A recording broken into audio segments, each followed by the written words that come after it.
भारत के इतिहास में एक ऐसा अध्याय दर्ज है जिसने एक महान सम्राट के जीवन की दिशा बदल दी। ये कहानी है सम्राट अशोक और कलिंग के भीषण युद्ध की। सालों पहले एक ऐसी क्रूरता धरती पर उतरी जिसकी गूंज आज भी इतिहास के पन्नों में सुनाई देती है। ये युद्ध केवल जमीन के लिए नहीं बल्कि शक्ति और अहंकार का चरम था। अंधेरा घना था। युद्ध के मैदान की हवा में खून और डर की गंध थी। उस काल के सबसे भयानक संघर्ष की शुरुआत हो रही थी। इतिहास गवाह है, ये केवल एक लड़ाई नहीं थी, ये विनाश का वो तांडव था जिसने मानव सभ्यता को अंदर तक झकझोर दिया। सम्राट अशोक, वो नाम जो उस समय की सबसे बड़ी शक्ति का प्रतीक था। उसका साम्राज्य विशाल था, लेकिन उसकी महत्वाकांक्षाएं अनंत थीं। राज सिंहासन पर बैठे सम्राट अशोक का चेहरा दृढ़ संकल्प और शक्ति को दर्शाता था।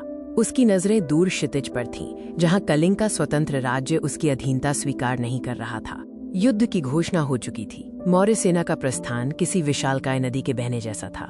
हाथी, घोड़े और लाखों सैनिक एक अदम्य शक्ति के साथ आगे बढ़ रहे थे। कलिंग, एक छोटा लेकिन स्वाभिमानी राज्य, अपनी स्वतंत्रता की रक्षा के लिए वे मौर्य सेना के सामने चट्टान की तरह खड़े थे। योजनाएं बनाई गई, सेनाएं तैनात हुई। भारतवर्ष के इतिहास का सबसे बड़ा सैन्य टकराव अब भौगोलिक रूप से निश्चित था। कलिंग पर अशोक की विजय अनिवार्य थी। फिर वो दिन आया। तलवारों की गड़गड़ाहट, सैनिकों का चीखना और हाथियों का शोर। 2 लाख से अधिक लोग उस धरती पर एक दूसरे का जीवन लेने को उतारू थे। यह युद्ध नहीं, नरसंहार था। युद्ध खत्म हुआ, अशोक जीत गए थे, लेकिन इस विजय का मूल्य इतना भयानक था कि शायद ही कोई सम्राट इसे चुकाना चाहेगा। शांति छा गई थी, मगर ये शांति मौत की थी। मैदान में लाखों शव पड़े थे, घायल लोग पानी के लिए तड़प रहे थे। हर ओर मातम था। गांव राख हो चुके थे और हवा में सिर्फ चीखों की प्रतिध्वनि थी। सम्राट अशोक स्वयं उस मैदान पर चल रहे थे। उस क्षण उन्होंने देखा कि उनकी जीत ने क्या छीन लिया था। लाखों लोगों का दुख उनकी आंखों के सामने था। ये पहली बार था जब अशोक के चेहरे पर विजय का नहीं बल्कि गहन पश्चाताप का भाव था। कलिंग के रक्तपात ने अशोक को बदल दिया।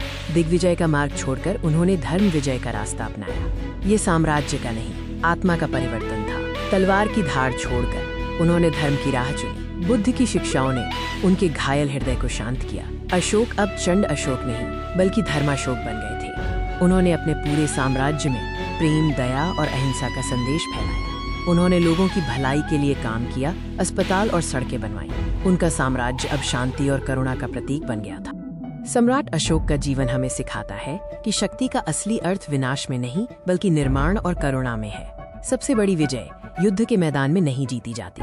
ये वो विरासत है जो कलिंग के युद्ध ने हमें दी। एक क्रूर शासक का दुनिया के सबसे महान और शांति प्रिय सम्राट में बदल जाना। याद रखिए, सबसे बड़ी जीत हथियारों से नहीं बल्कि दिल जीतकर हासिल होती है।